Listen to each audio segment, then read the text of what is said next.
大家好，我是李强，高级烹饪师。俗话说大薯老鸭胜补药，我们广东人在福田里经常喝陈皮冬瓜老鸭汤，清热去火，还很开胃。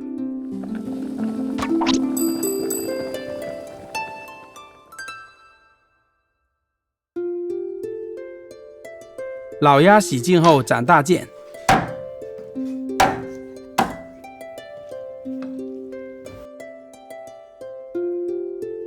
冷水下锅，加料酒去腥，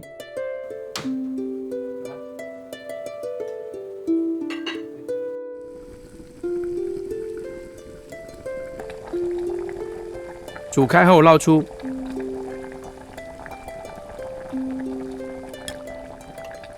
放入温水中洗去血污。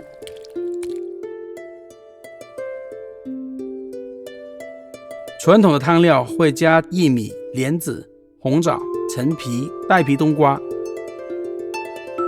不喜欢冬瓜皮的，可以将冬瓜去皮，切大块，皮留着一起炖汤，最后捞出，这样清热利水的效果会更好。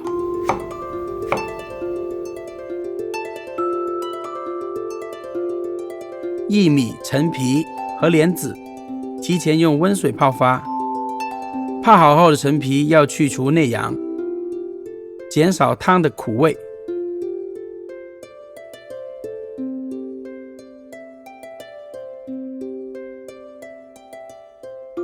老鸭、薏米、莲子、红枣、陈皮、冬瓜皮放入汤包中，陈皮的量不能太多，2至3遍就好，否则苦味太重。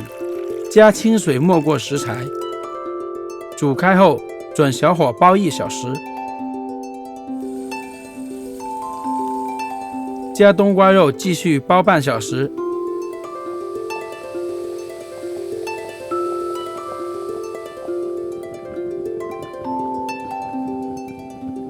出锅前加点盐、糖调味，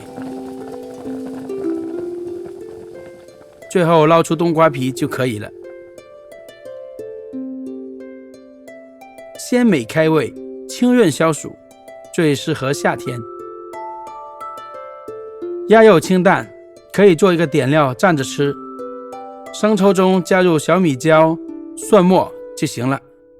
喝汤吃肉，简直双重享受。